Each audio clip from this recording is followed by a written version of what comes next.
Hello guys, कैसे हैं आप सब। आपका स्वागत है आपका अपने चैनल स्टडी विद एचआर में। आज हम सी टैट के लिए लाए हैं एनईपी 2020। जी हाँ, एनईपी 2020, जिससे कि क्वेश्चन आपको देखने को मिलेंगे सी टैट में और आने वाली ईएमआरएस के पेपर में। जी हाँ, ईएमआरएस के पेपर में आपको 5 नंबर का एनईपी 2020 मिलेगा और सी टैट में भी इसके 3 से 4 क्वेश्चन आते ही हैं। तो आपको बिल्कुल आसान भाषा में एनईपी 2020 को समझाएंगे। पूरे यूट्यूब के इतिहास में इससे आसान भाषा में आपने एनईपी 2020 नहीं देखी होगी। तो चलिए शुरू करते हैं आज की वीडियो। अगर आपने चैनल को सब्सक्राइब नहीं किया तो प्लीज़ चैनल को सब्सक्राइब कीजिए, वीडियो को लाइक कीजिए और कमेंट करके बताइए आपको वीडियो कैसी लगी। तो बताते हैं एनईपी 2020 है क्या और कैसे बनी। जी हाँ, आपको पता होगा कस्तूरी रंजन जी की पॉलिसी, जो कि रिटायर्ड जज थे, उनके उससे दी गई है एनईपी 2020। और अब ये 10+2 ना होकर 5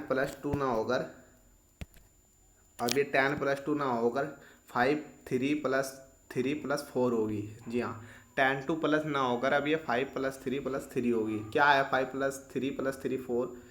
तो दिस बताएंगे आपको आगे वीडियो में बने रहिए। तो चलिए देखते हैं कुछ इसके बारे में। नई राष्ट्रीय शिक्षा नीति स्कूली शिक्षा में 10 2 प्लस के पौराणिक सिद्धांत ढांचे को संशोधित और उन्नत करेगी। जी हाँ, अब ये क्या कहलाएगी, ये होगी 5+3+3+4।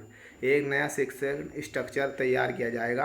पहले 6 वर्ष से 18 वर्ष के बच्चों को निगरानी में रखा जाता था। 6 वर्ष से जो 18 वर्ष के बच्चे होते थे उन्हें प्राथमिक स्कूल में फर्स्ट क्लास में एडमिशन दिया जाता था 6 वर्ष के बच्चों को। पर अब नई शिक्षा नीति के तहत 3 वर्ष के बच्चों को ही प्राथमिक स्कूलों में एडमिशन दे दिया जाएगा। तो जब से अब यह 3 से 18 वर्ष के छात्रों को कवर करेगी।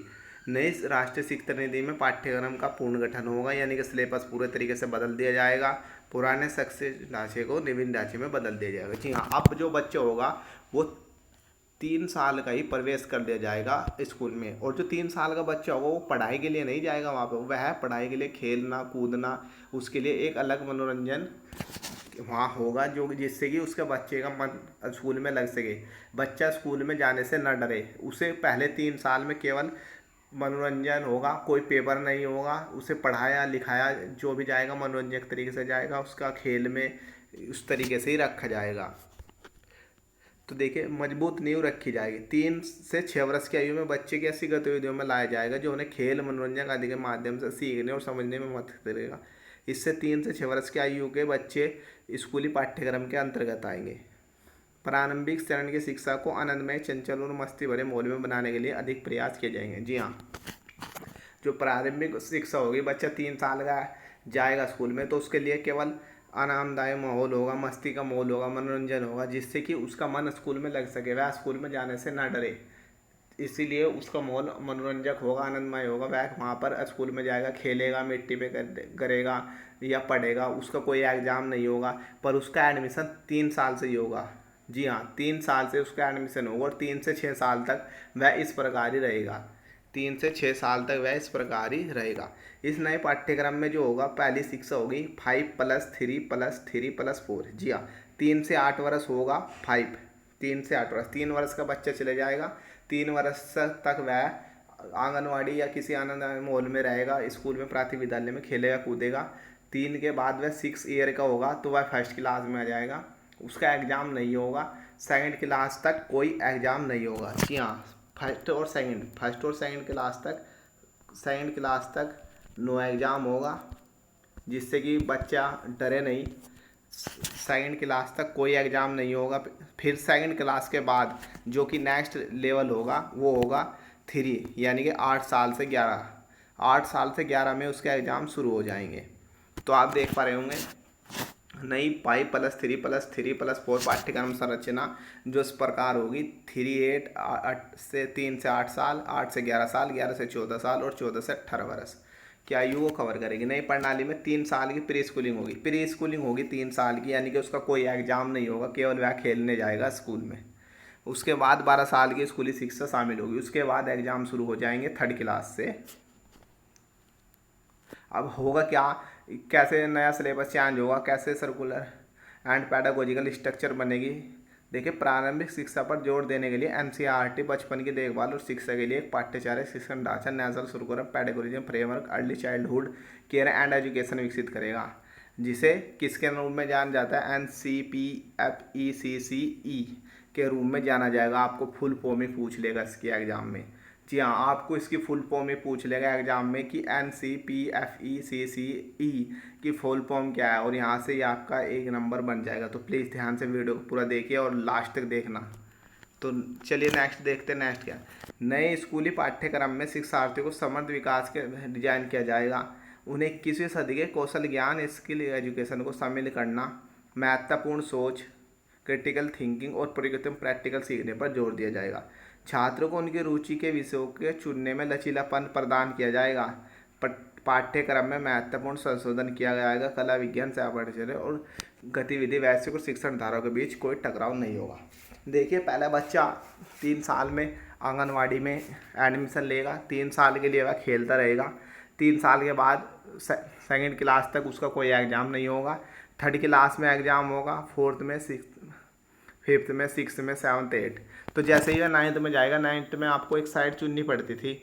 नाइन्थ में आपको साइड चुननी पड़ती, आर्ट होगी, कॉमर्स होगी या साइंस होगी। तो आप उसी प्रकार से अलग अलग विभाग में चले जाते थे, पर अब से ऐसा कुछ नहीं होगा। जी हाँ, जब आप 9th क्लास में जाएंगे तो आप सबके एक एक सब्जेक्ट ले सकते हैं।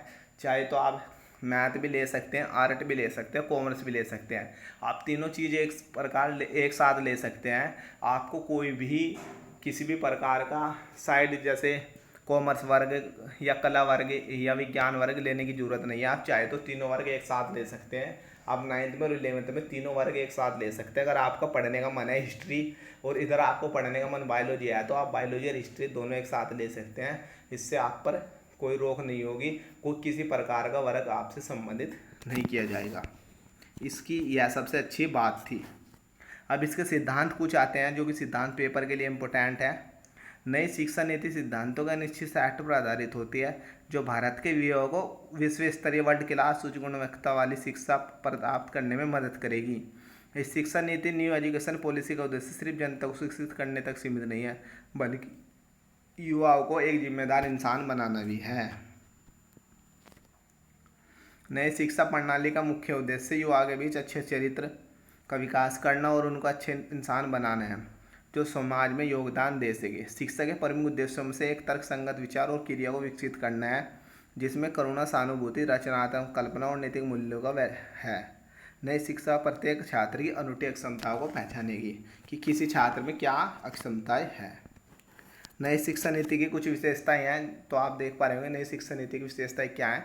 राष्ट्रीय शिक्षा नीति में युवाओं की एक ऐसी शिक्षा प्रणाली प्रदान करने की दृष्टि है जो भारत के वैश्विक ज्ञान महाशक्ति बनाने के उद्देश्य में सभी को उच्च गुणवत्ता वाली शिक्षा प्रदान करके देश को एक जीवंत ज्ञान समाज बदल सके। जो छात्र विशेष रूप से माध्यमिक विद्यालय में पढ़ रहे हैं, मैंने बताया आपको कि सेकेंड सेमेस्टर में पढ़ रहे हैं, उनके शारीरिक शिक्षा, कला और शिल्प और वैश्विक कौशल के विषयों में अध्ययन के लिए अधिक लचीलापन और विषयों की पसंद दी जाएगी। यानी कि अगर आपको पसंद बायोलॉजी है और आप आर्ट के कोई सब्जेक्ट भी ले रहे हैं जैसे हिस्ट्री, ज्योग्राफी, तो आप बायोलॉजी भी ले सकते हैं, आपको कोई रोक नहीं है। अगर आपके पास मैथ है और आपको आर्ट भी लेना है तो आप मैथ के साथ आर्ट भी ले सकते हैं, इससे कोई रोक नहीं है। और उसके साथ ही आपको एक लैंग्वेज दी जाएगी।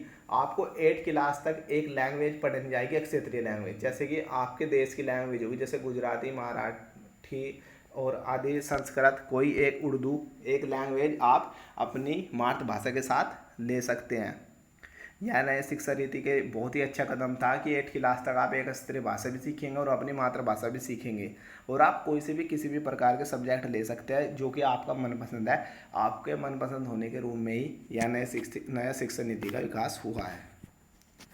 यह देखिए, बहुभाषावाद और भाषा की शक्ति। यह दुनिया भर में समझा जाता है कि छोटे बच्चे अपनी मातृभाषा या घरेलू भाषा में अवधारणाओं को तेजी से सीखते और समझते हैं। नई शिक्षा नीति ग्रेड 5 तक, लेकिन अधिमानत ग्रेड 8 तक, उससे आगे तक घरेलू भाषा या स्थानीय भाषा में शिक्षा को बढ़ावा देगी। जी हाँ, आपको शिक्षा आपकी मातृभाषा में मिलेगी, पर आपको एक ऑप्शनल लैंग्वेज 8 क्लास तक पढ़ सकते हैं। आप कोई भी लैंग्वेज अपने देश की क्षेत्रीय लैंग्वेज जिन्हें बोलते हैं, आप वो पढ़ सकते हैं। और इसमें एक बात हो रहा है, अगर आप 8 क्लास से लेकर 12th क्लास में आपको कोई एक विदेशी भाषा भी पढ़ने को मिलेगी। जी हाँ, आप अगर 9th क्लास से 12th क्लास के बीच में आप एक विदेशी भाषा को भी अपने सब्जेक्टों में जोड़ सकते हैं। जैसे रसियन हो गई, कोई अमेरिका की इंग्लिश हो गई, ब्रिटिश इंग्लिश हो गई, या किसी भी जापान की भाषा हो गई।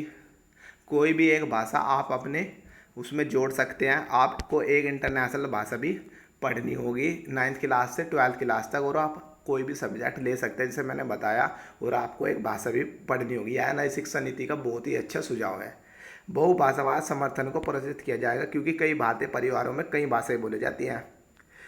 परिवार के अन्य सदस्यों द्वारा बोले जाने वाली एक घरेलू भाषा हो सकती है, जो कभी कभी मातृभाषा स्थानीय भाषा से भिन्न होती है। यह आपको बताया गया है।